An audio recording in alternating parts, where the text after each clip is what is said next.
Fala, galera! Como é que vocês estão? Tudo bem? Espero que estejam tudo bem com vocês e que vocês estejam conseguindo controlar, né, essa ansiedade nesse momento de ficar em casa forçadamente, né? Precisa ter muito foco para conseguir estudar, né, para conseguir acordar, ir lá ver as aulas, fazer as atividades que os professores pedem, né? O prof compreende como é difícil focar, né, quando você tem um monte de distração aí na sua casa. Porém, galera, é muito importante para que nós não percamos o ano, certo? É muito importante que nós tenhamos essa responsabilidade, tá, de assistir as aulas na hora correta, né, de fazer as atividades, e tenho certeza de que o quanto antes nós voltarmos vai ser melhor, porém, né, a gente não sabe quando isso vai acontecer, então temos de aproveitar esse momento da melhor maneira possível, só lembrando que estamos sempre prontos para atendê-los, tá? Quando precisar é só chamar a mim ou a qualquer outro professor, tudo bem? Estamos com os canais virtuais abertos. Ok, galerinha. Então, vamos lá para o gênero relato, tá? Este gênero, galera, é aquele que dá um medão, né, nas pessoas, né? Todo mundo tem muito receio com o relato e tal, de errar alguma coisa, né, não entender o comando muito bem, enfim. Galera, mas não precisa ter medo, né? Não precisa. O relatar é uma coisa que a gente faz desde sempre na nossa vida, né? É uma coisa comum a todos nós, contar alguma coisa para alguém, né? Acontece que, como é um vestibular, nós vamos fazer isso por meio da escrita, certo? Então, a gente vai mostrar, né, o que a gente quer passar ali, o que o comando está pedindo para a gente contar, por meio da escrita, tudo bem? É, acredito que quanto mais a gente faz, né, quanto mais comandos diferentes a gente vê, mais a gente vai ficando tranquilo, né, mais a gente consegue perceber que não é um gênero que é decoreba, né, o relato não é decoreba. O relato é você simplesmente fazer o que o comando está mandando, certo? Você dá conta daquele comando, você relatar o que realmente ele pediu para relatar e tentar entender da melhor maneira possível aquele contexto, certo? Encarnar, né, aquela situação para contar. Tudo bem? Ser criativo, logicamente, pensar em boas situações, né, que rendam um bom relato, né, como é um gênero fácil, digamos assim, né, é simples, né, contar alguma coisa, precisa ter criatividade para que aquilo ali seja valorizado, bem, a temática seja valorizada e assim por diante. Ok. Galera, existem muitas formas de começar um relato. Existem várias maneiras de encerrar um relato, né? A gente se prende muito a estruturinhas, né? E aí isso acaba deixando todo mundo muito preso, muito com medão de errar. O que tem no começo, o que tem no final, não sei como começa. Ai, meu Deus. Galera, para com isso, tá? Para com esse medo, né? Porque o relato, ele não é assim. O relato você tem de falar quem é o personagem, você tem de contar o tema do texto, você tem de contar o que aconteceu e no final você tem de fazer um comentário sobre o assunto, né? E o que você aprendeu com aquilo, enfim. Ou se for em terceira pessoa, o que a pessoa representa, com que tipo de exemplo ela é. Então, assim, tem muitas formas de fazer isso, não tem uma palavrinha para começar cada parágrafo, tá? A gente precisa parar de se prender a isso, ok? Você tem de dar conta, você tem de entender o que é um relato, que é contar algo, certo? Relatar é contar, tudo bem? É historinha mesmo, certo?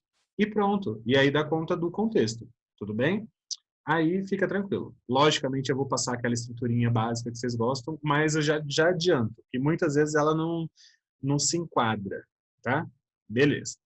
Galerinha, o que é um relato, né? O que é? É contar algo. E o que tem nele, né? O que basicamente precisa ter num relato? O título, ele é questionável, né? Ele é questionável. Geralmente, o título é obrigatório quando o comando fala assim, dê um título ao seu texto, certo? Quando ele manda dar um título, então é obrigatório. Quando não manda, fica aquela coisa, coloca, não coloca? Galera, é um texto narrativo, né? Então, assim, não tem problema ter um título, tá? Isso não faz mal para o seu texto, ok? Então, tudo bem. E esse título pode ser simples, né? Pode demonstrar a temática do texto mesmo, né? Geralmente, texto narrativo tem um título que tem a ver com o tema do texto, então é tranquilo, tá? Um título simples. Beleza. E aí, vamos começar o primeiro parágrafo. Neste primeiro parágrafo, pela lógica, você tem de falar qual é o tema do texto, né? A posição social do personagem principal pode ser em primeira ou pode ser em terceira. Ele pode pedir para você falar sobre você mesmo, uma coisa que aconteceu contigo, ou com alguém, né? O que a gente chama de relato noticioso. Ele pode pedir para você noticiar o que você presenciou, o que você viu, o que aconteceu com outra pessoa, certo? Você tem de marcar quem é esse personagem principal e o que aconteceu com ele, certo? Isso é importantíssimo que seja no começo, e a partir daí você começa já no primeiro parágrafo a colocar as ações, né? O foco do relato estão nas ações. Então, você tem de elencar, né? Colocar uma ação depois da outra, certo? Não necessariamente uma leva a outra. A gente toma cuidado, né? Para não ser uma narrativa escolar, que uma situação vai levando a outra, vai levando a outra, chegar num clímax para resolver. O relato não é assim, né? O relato simplesmente você conta o que aconteceu em ordem cronológica. Aconteceu isso, depois isso, depois isso, depois isso. E é isso aí, certo? Beleza. Faz o contexto ali no começo, né? Mostra, então, o que tem lá no contexto, de onde veio aquilo ali que você está contando, qual é o tema, quem é o personagem, e começa a contar, certo? Beleza. Nos próximos parágrafos, aí o prof colocou aqui como 3 parágrafos, né? Mas pode ter até mais. Nos próximos parágrafos, você vai continuar contando os fatos, né? Então, você vai continuar colocando as ações ali, já que é o foco do nosso texto. Beleza. Galerinha, e aí você pode inventar essas situações, pode ser bem criativo, tá? E aí, como é que a gente começa, né, os períodos? A gente conta uma ação, coloca um ponto, e como é que começa a próxima ação? Os conectivos de adição, além disso, ademais, talvez não são muito bem-vindos, tá? Porque é um texto narrativo. Então, a ideia é de elencar no tempo, certo? É marcar as ações em ordem cronológica. Então, o ideal seria a gente marcar com marcas de tempo, certo? Tempo passando. Geralmente, quando o relato é no passado, e a maioria das vezes né, para contar algo que aconteceu com você já, você vai usar lá há algum tempo, depois de algum tempo, passado algum tempo. Vocês podem ver essas marquinhas aí, né? Algum tempo, ou desde a infância, depois, passado algum tempo, ou tempos depois, enfim, até chegar o hoje, né? Até chegar ao momento atual. Geralmente, quando é no passado, o tempo vai passando. Mas se for no presente, né, eles podem pedir para você relatar alguma coisa que acontece na sua vida atualmente. Então, por exemplo, relate como é a sua rotina de estudos em casa, na quarentena. Aí você vai falar, olha, todos os dias eu acordo, né, tal horário, sempre faço isso daqui. Enquanto estou estudando, deixo o celular desligado. Nananana. Com isso, percebo tal coisa. Então, as marcas de tempo, sejam elas com o tempo passando ou sejam elas no presente, digam, como é que eu sei se o relato é no passado ou no presente? Depende. O comando vai apresentar os verbos, né? Ele vai falar assim, olha, conte uma coisa que aconteceu com você. Conte como é a sua rotina. Você tem de perceber pelos verbos do comando se é para contar algo que já aconteceu ou algo que acontece na sua vida atualmente, certo? Beleza? Joia. Galera, no final do relato, é importante, né, você voltar sempre para o presente. Se já está no presente, você só coloca um com isso, em vez de hoje, ok? Para demonstrar como o personagem principal se sente, né, em relação aos fatos, qual é o aprendizado dele, como é que ele enxerga o tema depois de ter vivido o que ele viveu, certo? Depois de ter passado por aquilo que ele passou. Tudo bem? E aí se faz um comentário geral sobre o tema, né? Então você vai colocar lá, hoje percebo como tal coisa é boa, tal coisa é ruim, tal coisa é errada, tal coisa é certa, tal coisa é necessária. Se for em terceira pessoa, hoje tal pessoa é um exemplo de como isso é bom, ruim, enfim, tá? Só lembrando que não pode inventar nomes, tá? Nem para você, nem para os personagens, a não ser que eles estejam nos comandos, tudo bem? Galera, identificação numa prova de vestibular pode fazer você zerar o seu texto, então é muito importante não marcar nomes, a não ser que o comando dê nomes para você usar. Joia? Beleza, então essas são as características básicas. O que precisa ter num relato, certo? Uma contextualização ali do personagem principal e da ação principal, do tema do texto. Aí você vai elencar as ações acontecidas com marcas de tempo e no final se faz um comentário geral como o personagem principal enxerga aquele tema depois do que ele viveu, certo? É isso aí, galera. E aí tem trocentas formas de fazer isso, tá? Trocentas palavrinhas para começar, para elencar, enfim, tá? Não se prendam. Ok, então, o que você precisa ter em mente, assim, digamos, para eu não zerar um texto, né? Para eu não correr o risco de tirar uma nota muito baixa. Você precisa entender se ele é no presente ou no passado. Galera, a imensa maioria dos relatos são no passado, né? O comum é a gente contar aquilo que já aconteceu. Só vai ser no presente, né, se eles pedirem para contar algo que acontece na sua vida atualmente, né? Então, sei lá, conte com sua rotina de estudo. Conte como você faz para dividir o seu tempo entre a escola e os afazeres domésticos. Conte como é conviver com a fobia que você tem, quando ela acontece, como é quando ela acontece. Enfim, se você perceber que o relato está te pedindo para contar algo que acontece na tua vida neste momento, aí sim ele é um relato no presente, tudo bem? A coisa pode começar a acontecer na sua vida há algum tempo e continua acontecendo na atualidade, certo? Ok. Galera, mas a maioria é no passado mesmo. Podem ser escritos em primeira ou em terceira. Então, se o relato fala que é para contar o que aconteceu com você, primeira. Se ele pedir para contar algo que aconteceu com outra pessoa que você conhece, terceira, e assim por diante, ok? Pode ser um relato pessoal, noticioso, enfim. Fique esperto com isso, tá? Isso pode fazer zerar? Pode. Isso pode. Mas se ele fala assim, ó, conte como é a sua relação com os jogos eletrônicos. Você fala assim, eu tenho um amigo e a relação dele com os jogos eletrônicos é essa, pronto, você já errou, né? Errou. Então tomem cuidado. Foquem nos verbos e nos pronomes, né? Verbos para indicar o tempo, aconteceu, viveu, ou acontece, é, vive. E nos pronomes, com você ou com alguém. Você é para falar em primeira pessoa, eu. Com alguém é ele. Tudo bem? Só podem aparecer nomes caso eles estejam no comando. Ok? Joia? Ok? Então tá bom. Dica. Caso o comando diga que o relato será publicado numa revista, num blog, etc., tem leitores, é interessante marcar essa interlocução, né? Com eles por meio do uso do nós, no comentário final. Então, lá no final, você pode colocar assim, hoje percebo como tal coisa é importante para todos nós. Quando você coloca esse nós, você marca o interlocutor. Digão, eu quero colocar o interlocutor mesmo, quero colocar assim, olha, hoje, leitores do blog X, eu percebo como... Ótimo, perfeito. Digam, eu quero ter colocado já lá no começo o interlocutor. Lá no começo eu já falei, fala galera do blog X, então, eu passei por isso, e vou contar para vocês, e nananã. Ótimo, tá? Se tiver interlocutor, se tiver leitor, esse leitor precisa ser marcado no seu texto, ele não está ali na contextualização à toa. Digam, mas relato, eu vou ficar conversando com o interlocutor. Galera, se é um relato dentro de um blog, ele deixa de ser um relato simples, um relato comum, certo? Então, a gente precisa adaptar, né, a nossa escrita da redação ao contexto que nos foi oferecido. Tudo bem? Então, se ele falar que seu texto vai ser publicado e tem leitores, você vai marcar sim esses leitores lá no seu texto. Joia? Beleza? E no final é um bom lugar para fazer isso, tá? Além do começo, enfim. Se o comando propuser um objetivo, né, para o relato, alertar, criticar, faça isso no comentário final, tá? Nos primeiros parágrafos devem prevalecer os fatos relatados. Então, por exemplo, o comando fala assim, ó, você deverá escrever um relato de uma situação X a fim de criticar tal situação. Galera, quando a gente vê esse nome no relato, né, a gente vê esse nome lá no comando, criticar, esse verbo, desculpa, a nossa tendência é pôr o nosso cérebro para falar assim, nossa, eu preciso fazer uma crítica. Então, eu vou escrever um texto que seja uma crítica, que seja um texto argumentativo. E não é isso, é um relato. Se é um relato, é um texto narrativo.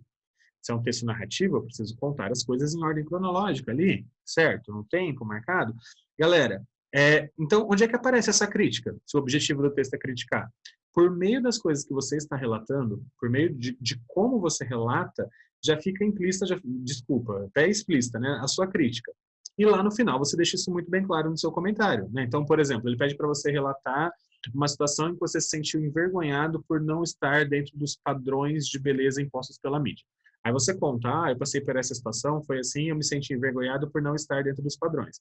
Lá no final você coloca, hoje eu percebo como os padrões de beleza impostos pela mídia pode levar as pessoas a sofrerem danos psicológicos. Né? Você fala um comentário, né, sobre como você percebe esse tema na atualidade, como você enxerga isso. E aí você deixa bem clara a sua crítica, entendeu? Só que essa crítica, ela vai ficar velada, digamos assim, no meio do seu texto, ela vai ficar diluída na forma como você conta o que aconteceu com você, e lá no final, na hora que você faz aquele comentário final para encerrar o seu texto, aí sim essa crítica fica bem clara, tá? Tomem cuidado para não ficar criticando no meio do relato, argumentando no meio do relato, e em vez de escrever um texto narrativo, você escrever um texto argumentativo. Tudo bem? Beleza? Então, no final, você dá conta desse objetivo aí, alertar, criticar e o que o comando pedir, tá? O relato ele pode ter sim um objetivo e isso precisa ficar bem visto no seu texto. Beleza? Ok. Digão, você disse que não ia passar a estrutura. Gente, essa é a estrutura mais básica que tem. O que você vai escrever, na verdade, está bem além disso daí, certo? Então, se for um relato em primeira pessoa, né, e você vai colocar lá, sou tal coisa, né, posição social que tem lá para você. Se não tiver, pode inventar? Claro que pode, fique à vontade, tá? Se ele falar que você é estudante, você fala que eu sou estudante. Se ele falar que você é, sei lá, pai de adolescente, sou pai de adolescente. Se ele não falar nada e você quiser inventar, pode, fique à vontade, certo? Se for em terceira pessoa, alguém é X. E aí você fala o que é a ação principal desse texto. O que aconteceu com esse personagem principal? Né? E há tanto tempo aconteceu isso aqui comigo. Se for em terceira pessoa, e há tanto tempo aconteceu tal coisa com ela. E a partir daí, galera, é elencar. Aconteceu isso, depois aconteceu isso, em seguida aconteceu isso, vai contando o que aconteceu. Quando chegar lá no final do texto, volta para o presente. Hoje, se for em primeira pessoa, percebo como o negócio assim, né? Se for em terceira, hoje tal pessoa é um exemplo de como isso aqui é ruim, é bom, é interessante para todos nós. Certo? Faz um comentário sobre o tema, como o personagem principal encara esse tema na atualidade. Beleza? Joia. Digão, e se ele falar que eu presenciei a coisa? Aconteceu com outra pessoa, mas você presenciou. Aí eu posso colocar hoje eu percebo? Se você presenciou, sim, não tem problema. Tá? Não tem problema esse pensamento final ser seu. Mas ao mesmo tempo que você fala que a pessoa é um exemplo, automaticamente é um pensamento seu. Né? Se ela é um exemplo, é porque você enxergou assim. Então, tanto faz. Tá? Beleza.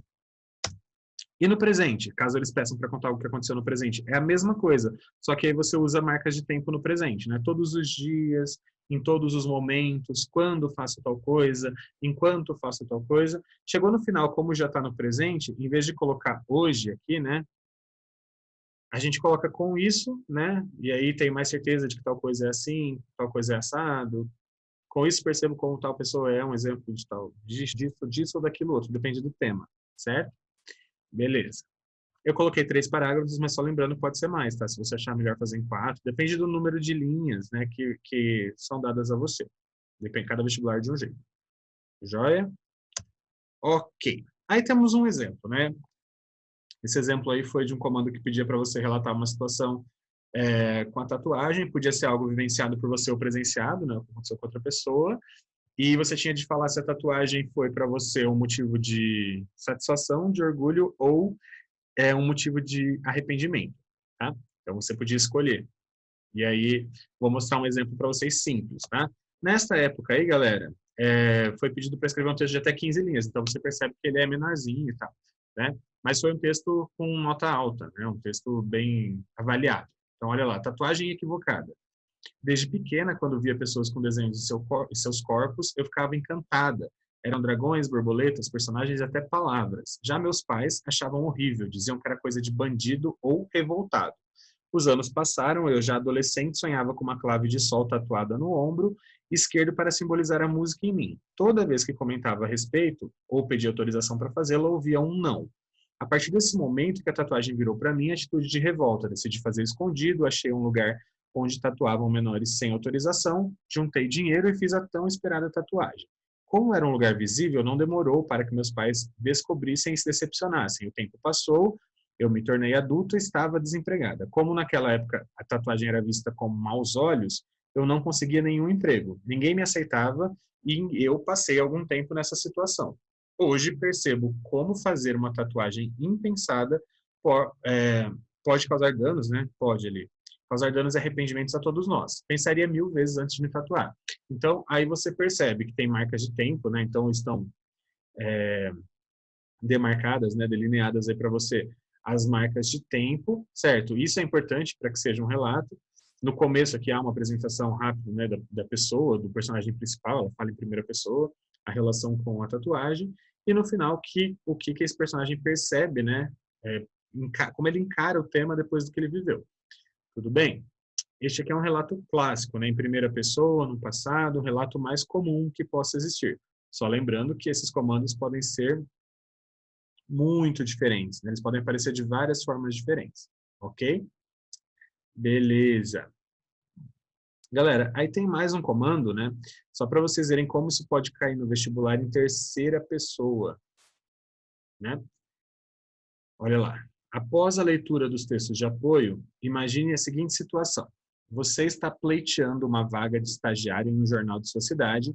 A vaga é para auxiliar nas pesquisas de um jornalista que lhe solicita como teste que você apresente um relato para compor uma reportagem, cujo tema é os rios voadores da Amazônia. Para a produção desse relato, você deverá entrevistar pessoas que tenham vivido problemas decorrentes do acúmulo da ausência da água nas cidades onde moram. Redigam, portanto, um relato sobre a situação vivida por um dos moradores na cidade onde ele mora como consequência do acúmulo ou da ausência desses rios voadores da Amazônia. Seu texto deve ter no mínimo 10, no máximo 15. Galera, perceba que aqui ele fala Imagine a seguinte situação, você está pleiteando uma vaga de emprego, e aí solicitaram para você como teste que você apresente um relato composto, né, para compor uma reportagem, e para a produção desse relato você deve entrevistar pessoas. E depois você vai redigir um relato sobre a situação vivida por um dos entrevistados. Ou seja, neste relato você não vai contar a sua situação, você vai contar a situação vivida por alguém. Ou seja, é um relato todinho em terceira pessoa, ok? Você não vai se marcar nesse texto, né? Então, olha lá o exemplo. Efeitos de um cotidiano sem água. Há cerca de 3 meses, um microempresário vem enfrentando problemas devido à ausência de água na cidade onde mora. Nessa época, o entrevistado relatou ter ouvido recorrentemente nos noticiários televisivos que a situação vivida por seu município era consequência da escassez dos rios da Amazônia.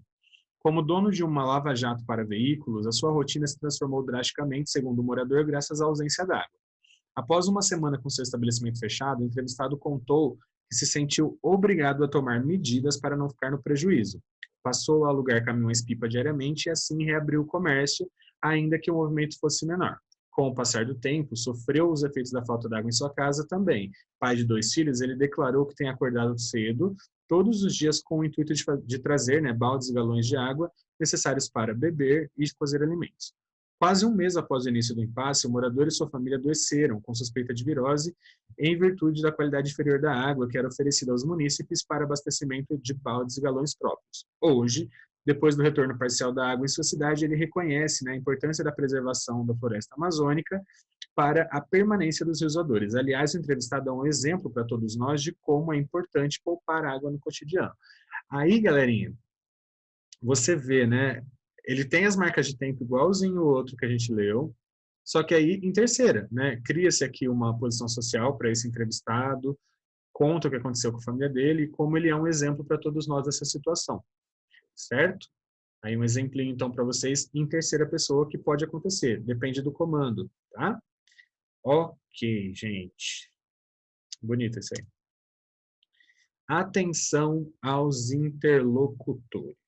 Galera, esses dois que o prof mostrou para vocês, eles não tinham interlocutores marcados. Ou seja, os seus comandos, eles não falavam que esse texto seria publicado num blog, que esse texto teria a intenção de convencer alguém de alguma coisa, de alertar, de criticar, tá? Então, nós precisamos ficar muito espertos com isso. Se o comando falar que esse texto vai ser publicado em algum lugar, que tem leitores específicos e que tem principalmente, né, se ele falar que tem uma função de criticar, de alertar, enfim, essa crítica precisa ficar clara no seu texto, esse alerta, e esses interlocutores precisam ficar marcados, literalmente marcados no seu texto, no começo, no final, onde você achar que fique melhor, tudo bem? Ou nos dois, enfim. E aí, galerinha, tem um comando aí para a gente entender isso, que é o seguinte, né? Esse comando caiu no PAS-UEM 2019, no PAS-1. Olha lá. Contexto e comando de produção. Não tem jeito. Pelo menos uma vez na vida, todo mundo pagou ou viu alguém pagar um mico. Nem todos, porém, sabem encarar com bom humor situações que podem ser humilhantes ou embaraçosas. Mas quem consegue diz que vale a pena. Considerando os textos de apoio e sua história de vida, escreva um relato de um mico que você pagou ou presenciou com o objetivo de refletir sobre como a reação bem-humorada contribui para o enfrentamento dos fatos da vida com mais leveza. Seu texto será publicado no blog Encarando a Vida com Bom Humor, cujos interlocutores são jovens que buscam viver a vida com otimismo. Caso opte por assinar, utilize o nome Felício ou Felícia. Seu texto deve ter no mínimo 15, no máximo 22 linhas. Galera, então aqui fica bem claro, né, nessa parte que está destacada em vermelho, seu texto será publicado no blog Encarando a Vida com Bom Humor, cujos interlocutores são jovens que buscam viver a vida com otimismo. Então você precisa marcar esses interlocutores no seu texto, tá? Você precisa colocar lá. Fala, galera do blog Encarando a Vida com Bom Humor. Você precisa colocar eu percebo, leitores do blog, tá? Você precisa marcar esses interlocutores de algum jeito no seu texto em algum momento, tudo bem? Eles estão bem descritos aí, bem claros, tudo bem? Vale nota isso, joia? Beleza. Galera, esse aqui é um texto que tem um objetivo, né? Então, olha lá, você vai contar um mico que aconteceu contigo com o objetivo de refletir sobre como a reação bem-humorada contribui hoje para o enfrentamento dos fatos da vida com mais leveza. Então, neste texto, você precisa falar, né, ao contar um mico que aconteceu com você, você precisa falar que reagiu com bom humor, que riu junto, que não ficou bravo, certo? E que isso te fez perceber como é importante encarar essas situações, né? Como encarar essas situações com bom humor leva você a ter uma vida mais leve, certo? Então, isso precisa ficar claro no seu texto, não só lá no final. Não é só lá no final que você vai colocar assim, olha, hoje eu percebo como encarar com bom humor e faz a vida ser mais leve. Não é só isso. No meio do seu texto, quando você contou o seu mico lá, você precisa falar que reagiu de maneira bem-humorada, para que essa sua validação no final, esse seu comentário final faça sentido. Tudo bem? Se você lá no meio do texto fala que ficou bravo, né, não fala que reagiu com bom humor, aí chega no final você fala que reagir com bom humor leva a vida com mais leveza, fica meio estranho, tá bom? Então, é importante reagir com bom humor na hora que contar o mico, né? Então, esse texto aqui você vai colocar, na escola e tal, dia aconteceu tal coisa comigo, foi assim, foi assado, depois aconteceu isso, naquela hora eu reagi com bom humor, eu fiz isso, fiz isso, fiz isso. Aí no final você vai colocar, olha, hoje eu percebo, né, como encarar a vida com mais leveza, principalmente nesses momentos, ou como encarar a vida com bom humor, principalmente quando acontece um mico, né, é importante para a gente aprender a ter uma vida mais leve, né? Então, é isso aí. Tudo bem? Dá conta do objetivo e marca o interlocutor. Quem não fez esse texto, ou quem já fez esse texto, né, principalmente quem já fez o PAS 1 e quiser reescrevê-lo, fica à vontade. Quem nunca fez, chegou a sua hora, chegou o seu momento de escrever, tá? E o prof aguarda, né, essas redações por meio de fotos via WhatsApp, ok? Ou direct do Instagram, professor Digão Redação, tudo bem? E é isso aí. Conto com a participação de vocês para escrever os textos, tá? Qualquer dúvida é só chamar o prof que eu estou prontinho para atendê-los. Beleza? É isso aí, gente. Até a próxima. Um beijão. Se cuidem, hein?